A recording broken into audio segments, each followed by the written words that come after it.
যে চামড়ার দাম না পেয়ে মাটিতে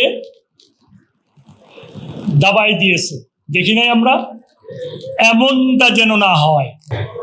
ওদের হাত ভেঙে দেওয়া হবে, হাত ভেঙে দেওয়া হবে। কুরবানির চামড়া সম্পর্কে বিশদভাবে ব্যাখ্যা করে বুঝাবেন কিভাবে এটা সংরক্ষণ করতে হবে, কিভাবে এগুলিকে মাদ্রাসায় পৌঁছে দিতে হবে, কত তাড়াতাড়ি এটাকে মাদ্রাসায় দিতে হবে।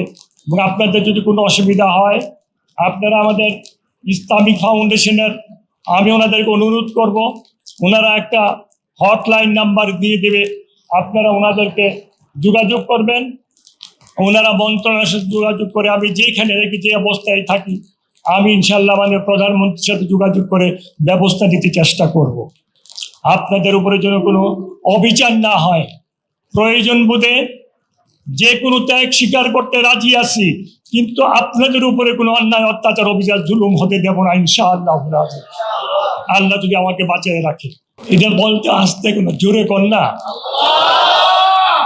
আল্লাহর শুকরিয়া আদায় করতে হবে না? আল্লাহর প্রতিটা মুহূর্তে আল্লাহর শুকরিয়া আদায় করতে হবে। আল্লাহ যা চান তাই হয়, আল্লাহ যা চান না তা কখনো হয় না। সামনে কুরবানি, আসলে আমাকে তো হজে যেতে হবে যদি আল্লাহ পাক দয়া করে নেন। যদি হজে না যাইতাম তাহলে আমি আপনাদের সাথে ব্যক্তিগতভাবে বসতাম, কিভাবে চামড়া সংরক্ষণ করা যায়, কিভাবে চামড়ার মূল্য সঠিকভাবে পাওয়া যায়, এই চেষ্টা আমি সবসময় করতাম। তবে আমি মাননীয় প্রধানমন্ত্রী জনাব তারেক রহমান সাহেব আমাদেরকে নিয়ে মিটিং করেছেন। মিটিং করে উনি নির্দেশ প্রদান করেছেন যাতে মাদ্রাসাগুলি যেন কোনো বঞ্চিত না হয়, তাদের প্রতি যদি কোনো অন্যায় অবিচার না করা হয়, উনি পরিষ্কারভাবে নির্দেশ প্রদান করেছেন। তবে আপনাদের কাছে আমার সবিনয় অনুরোধ থাকবে, এই চামড়া সংরক্ষণের বিষয় কিন্তু যখন বাংলাদেশে শিক্ষার হার ছিল, আধুনিক শিক্ষার হার ছিল পাকিস্তান আমলে 3%, 4% আধুনিক শিক্ষার হার ছিল না, তাই না ভাইয়েরা আমার?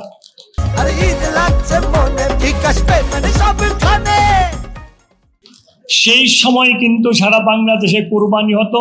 সেই কুরবানি করেছেন সেই মাদ্রাসার শিক্ষকরা, ছাত্ররা। বাংলা শিক্ষায় যদিও আমাদের 3%, 4% ছিল, কিন্তু আরবি শিক্ষায়, নামাজ, রোজা, এগুলি শিক্ষার ক্ষেত্রে ছিল আমাদের শিক্ষার হার 98%। এই 98% শিক্ষার হারের জন্য কোনো সরকারের টাকা ব্যয় করতে হয় নাই, ওয়ার্ল্ড ব্যাংকের টাকা ব্যয় করতে হয় নাই, এশিয়ান নেভেল ব্যাংকের টাকা ব্যয় করতে হয় নাই, আল্লাহ পাক চালাইছেন, তাই না ভাইয়েরা আমার? আপনাদের কাছে আমরা কৃতজ্ঞ, আপনাদের কাছে আমি ঋণী। আপনারা আমাদের মাননীয় প্রধানমন্ত্রী তারেক রহমান সাহেবের জন্য খাস করে দোয়া করবেন, আল্লাহ পাক যেন ওনাকে কুদরতভাবে হেফাজত করেন। জিয়াউর রহমান সাহেবের জন্য দোয়া করবেন, আল্লাহ যেন ওনাকে শহীদ মর্যাদা দান করেন। আমাদের সাবেক প্রধানমন্ত্রী খালেদা জিয়ার জন্য দোয়া করবেন, আল্লাহ যেন ওনাকে জান্নাত নসিব করেন। বিশেষ করে তাম দুনিয়ার মুসলমান ভাই বোন যারা বিদায় নিয়েছেন, সবার জন্য দোয়া করবেন, আল্লাহ যেন সবাইকে মাফ করে দেয়। আর তাম দুনিয়ার মানুষের জন্য দোয়া করবেন, সব মানুষকে যেন আল্লাহ হেদায়েত নসিব করে দেয়। ভাইয়েরা আমার, আপনাদের কাছে সবিনয় অনুরোধ আমার, 2 হাত জোর করে অনুরোধ আমার, আপনারা ইচ্ছা করলেই পারবেন। আমরা অতীতে যেমনটা দেখেছি যে চামড়ার দাম না পেয়ে মাটিতে দাবাই দিয়েছে, দেখি নাই আমরা? এমনটা যেন না হয়, এই চেষ্টাটা আপনাদেরকে করতে হবে এবং সরকারকেও করতে হবে, এটা আমি স্বীকার করি। কারণ এই অবস্থা যদি সৃষ্টি হয়, তাহলে আমরা কারোর কাছে কথা বলতে পারবো না। এই অবস্থা থেকে যেন আল্লাহ পাক আমাদেরকে মুক্ত করেন এবং চামড়াটা গরু জবাই হওয়ার পরে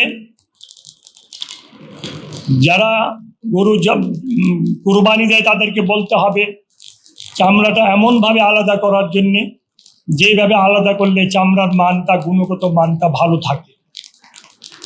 এবং আপনারা তাড়াতাড়ি চামড়াটা কালেকশন করে আসল জায়গায় পৌঁছে দিতে চেষ্টা করবেন, কারণ চামড়াটা পরে থাকলে চামড়ার গুণগত মান নষ্ট হয়ে যায়। এটা আপনারা আমার চেয়ে ভালো জানেন। আমি আপনাদেরকে কথা দিচ্ছি, আমি আপনাদের সাথে মাঝে মাঝে বসবো, এই মিটিংয়ের মধ্যে নয়, নিচে বসে বাংলা ভাষায় বলে ল্যাটটা দিয়ে মাটিতে বয়ে তোমরা লয়ে কথা কমো, তোমরা কথা হই না। আমি এইভাবে আপনাদের সাথে কথা বলবো ইনশাআল্লাহ, আল্লাহ যদি আমাকে বাঁচায়।